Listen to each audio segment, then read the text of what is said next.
Hi everyone, అందరూ ఎలా ఉన్నారు? So for the past 1 year we have been working on our home. So ఇది మేము ఇల్లు తీసుకున్నప్పుడు ఫుటేజ్ అనమాట. సో లిటరల్లీ 4 గోడలు ఇంకా సిమెంట్ వర్క్ చాలా పెండింగ్ ఉన్న టైంలో ఈ వీడియో షూట్ చేసాము టు సీ ఇంకెక్కడైనా చేంజెస్ ఉన్నాయా ఏంటా అని చెప్పేసి.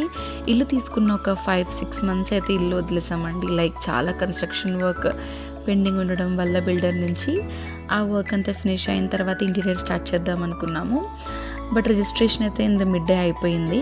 సో రిజిస్ట్రేషన్ అయిన అరౌండ్ ఒక 5 monthsకి మేము మళ్ళీ రెజ్యూమ్ చేసాము ఇంటీరియర్స్. సో ఫస్ట్ మా ఇంటీరియర్స్లో ఫినిష్ అయింది అయితే సీలింగ్ వర్క్ అండి. సో మొత్తం మేము ఇలా ప్యాటర్న్స్ వైజ్ ఒక్కొక్క రూమ్కి ఒక్కొక్క ప్యాటర్న్ చొప్పున చూస్ చేసుకున్నాము. వాక్వేస్కి ఏమో ఇలా గ్రిడ్ లాగా ప్లాన్ చేసుకున్నాము. అలాగే ఇవి బెడ్రూమ్స్. సో సీలింగ్స్ అయిన విత్ ఇన్ ఫ్యూ డేస్ మాకు వుడ్ వర్క్ అయితే స్టార్ట్ అయిపోయింది. అమ్మ బాబాయ్, వుడ్ వర్క్ అంటేనే చాలా చాలా మైండ్ పెట్టాల్సిన టాస్క్ ఇది. ఎందుకు అంటే ప్రతి డిజైన్ ఎలా రావాలి, ఏంటి దాని ప్లేస్మెంట్ ఎంత, సైజ్ ఎంత, దాని లోపల లైట్స్ ఎలా కావాలి, ఏంటి అవన్నీ అసలు డిసైడ్ చేసుకోవడానికే మాకు చాలా టైం పట్టింది. ఎందుకంటే ఆబ్వియస్లీ ఫస్ట్ టైం నేను మా హస్బెండ్ ఒక ఇంటి కన్స్ట్రక్షన్ చేస్తున్నాం కాబట్టి it's a new experience for us. So everything is a learning లాగా అనిపించింది.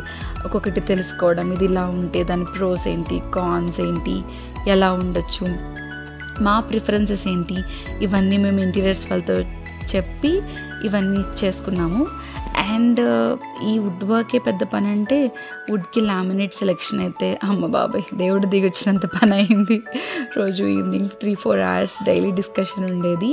బట్ మాకు వుడ్ వర్క్ ఫుల్గా కంప్లీట్ అవ్వకముందే మాకు ఒక మంచి ముహూర్తం వచ్చింది. అందుకని చెప్పి మేము గృహప్రవేశం చేసుకోవాల్సి వచ్చిందనమాట. సో ముహూర్తం చాలా మంచిది అన్న పాయింట్లో మేము వుడ్ వర్క్ ఫినిష్ అవ్వకుండానే గృహప్రవేశం చేసేసాము.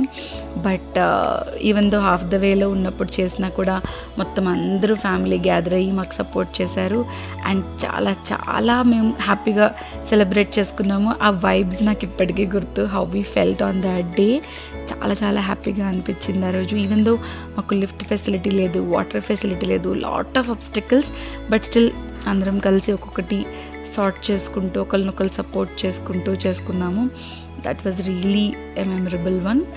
అండ్ గృహప్రవేశం అయిన తర్వాత కూడా అపార్ట్మెంట్ వర్క్స్ ఇంకా పెండింగ్ ఉండడంతో due to lot of dust and water problem మేము మళ్ళీ ఇంటీరియర్ వర్క్స్ని యాక్చువల్లీ స్టాప్ చేసాము for 2-3 months. After that again we resumed and slowly laminate work అయ్యింది. అండ్ స్లోగా ఇల్లు ఒక ఆకారానికి రావడం స్టార్ట్ అయిందనమాట. Slowly it started feeling like a home. So ఒక ప్రాజెక్ట్ నుంచి ఒక హోమ్ ఫీల్ రావడం స్టార్ట్ అయింది. లామినేట్స్ ఒక్కొక్కటి ఫినిష్ అవుతూ, అలాగే ప్యారలల్గా మాకు స్టోన్ వర్క్ కూడా ఫినిష్ అయింది. లైక్ స్టోన్స్ ఏది కావాలి ఏంటి అవన్నీ సెలెక్ట్ చేసుకున్నాం అనమాట. సో స్టోన్ వర్క్ కూడా అయ్యేసరికి చాలా వరకు మాకు ఒక మంచి రిలీఫ్ ఫీల్ వచ్చింది. Like okay, finally everything is coming together. So అలా అన్ని వర్క్స్ ఫినిష్ చేసుకొని August 9th, 2024 మేము ఇంటికి షిఫ్ట్ అయ్యాము. మళ్ళీ మా ఫ్యామిలీ మెంబర్స్ అందరం గ్యాదర్ అయ్యి ఆ హ్యాపీ మూమెంట్ని షేర్ చేసుకున్నాం. అందరం కలిసి ఇంట్లోకి షిఫ్ట్ అయ్యామన్నమాట. That was the happiest day on October 22nd, 2022.